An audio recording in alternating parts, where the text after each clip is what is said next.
Selamat datang di Selaman Mendalam kita kali ini. Nah, kita punya satu sumber yang menarik banget nih buat Anda hari ini. Ini sebuah jurnal Hindia Belanda, tahunnya 1846. Isinya itu melukiskan visi yang, wah, luar biasa deh untuk sumber air panas Cibiuk di Banten. Ada klaim-klaim penyembuhan yang dahsyat banget di masanya. Betul. Sumbernya ini dari Tijdschrift voor Nederlands India. Dan ini penting ya, ini bukan sekedar catatan medis biasa gitu, tapi lebih kayak jendela. Kita bisa lihat ambisi kolonial, kondisi sosial, bahkan upaya awal mereka memahami kekayaan alam kita. Oke. Nah, Cibiuk ini lokasinya di mana ya kalau sekarang? Kalau sekarang, Cibiuk itu ada di area yang kita kenal sebagai Cibogo, di Pandeglang, Banten. Cibogo. Oke. Nah, misi kita hari ini apa nih? Kita mau coba bongkar ya, seperti apa sih Cibiuk di masa lalu. Terus kita lihat klaim penyembuhannya pakai kacamata sains modern. Bener nggak sih? Dan tentu kita hubungkan juga sama kondisi pariwisata Banten sekarang. Apa nih yang bisa Anda petik dari cerita sejarah ini? Ayo deh kita selami bareng-bareng. Siap.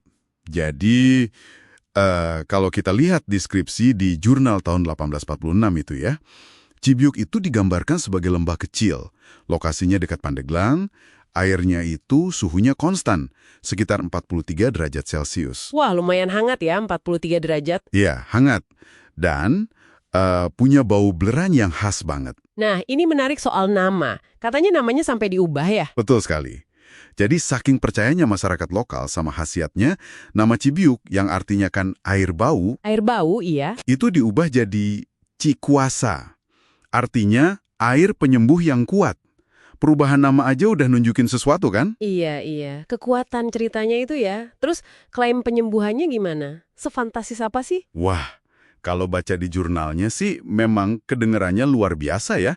Katanya bisa menyembuhkan lumpuh. Lumpuh serius. Iya, disebut begitu. Terus penyakit kulit kronis, kayak ada kasus Pangeran Borok disebut di situ. Asma, masalah mata. Yang paling bikin saya penasaran tuh klaim soal kecanduan opium, itu gimana ceritanya? Ah iya, ada cerita soal Tomonggong Satyadinata. Dia udah lansia. Kecanduan opium katanya setengah abad lebih. Setengah abad, lama banget. Iya, nah konon katanya setelah 10 hari di Cibiuk, dia berhenti total. Wah, kedengarannya hampir mustahil ya kalau cuma gara-gara air panas doang. Memang kalau dipikir sekarang kedengarannya luar biasa banget. Dokumen itu mencatatnya begitu, tapi ya kita mesti kritis juga ya. Mungkin ada faktor lain yang perannya besar, kayak efek placebo yang kuat mungkin.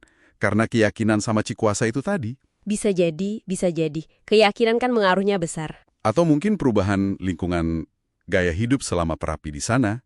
Atau mungkin dukungan sosial dari orang-orang sekitar yang nggak tercatat detail. Banyak kemungkinan sih. Masuk akal.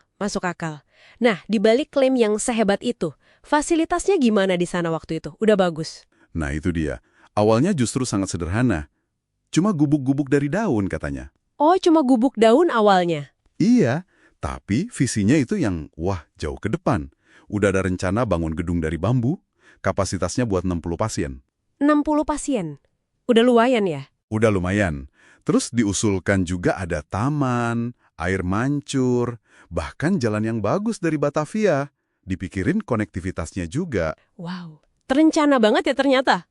Dan ini yang menurut saya paling menarik dari sisi perencanaan, pendanaannya. Pendanaannya gimana tuh?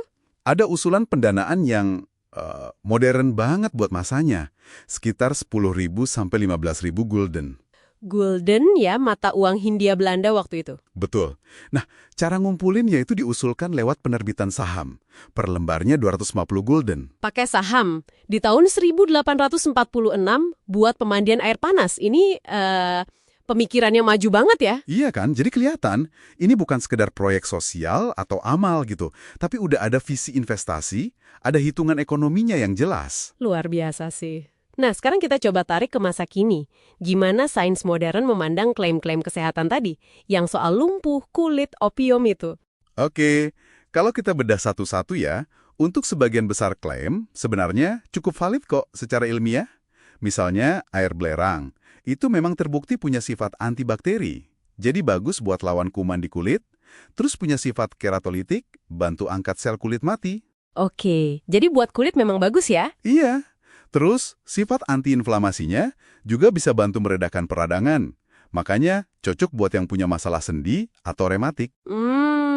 Rematik juga ya? Uap belerangnya juga bisa berfungsi sebagai ekspektoran. Bantu encerin dahak buat orang yang punya masalah pernapasan kayak asma. Oh gitu.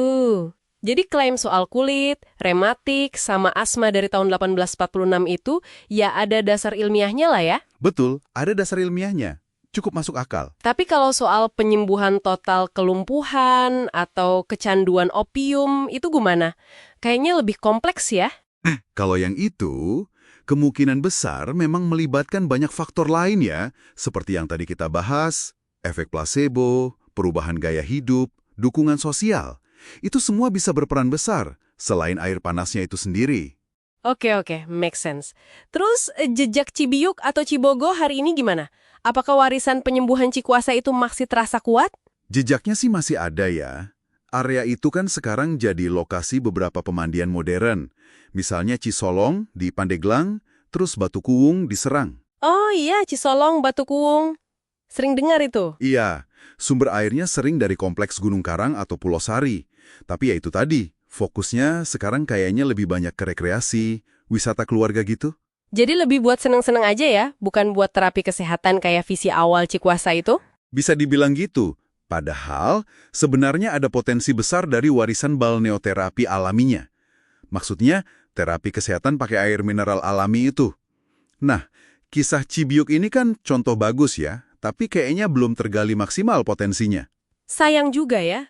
Padahal kan pemerintah Banten sendiri kabarnya mendorong health tourism atau wisata kesehatan. Betul, ada dorongan ke arah sana, tapi fokusnya mungkin cenderung lebih ke rumah sakit modern, fasilitas medis gitu.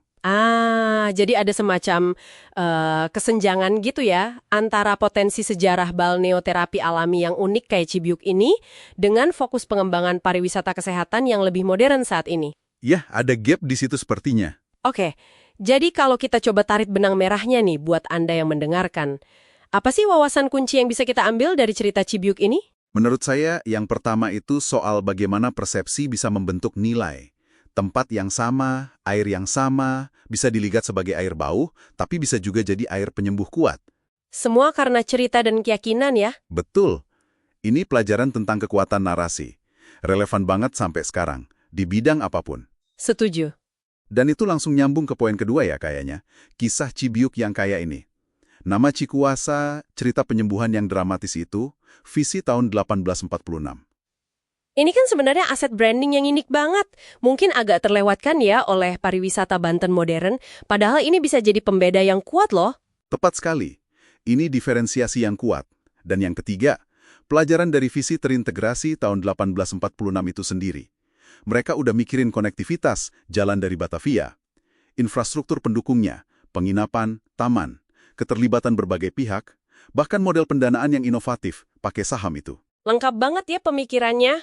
Iya, kerangka berpikir yang holistik dan jangka panjang kayak gini. Ini kan masih sangat relevan ya buat pengembangan destinasi wisata yang berkelanjutan hari ini. Menarik banget sih melihat gimana masa lalu ternyata bisa ngasih banyak perspektif ya buat masa kini. Iya, dan dokumen 1846 ini memang, menurut saya, meninggalkan satu pertanyaan reflektif yang menarik buat kita semua.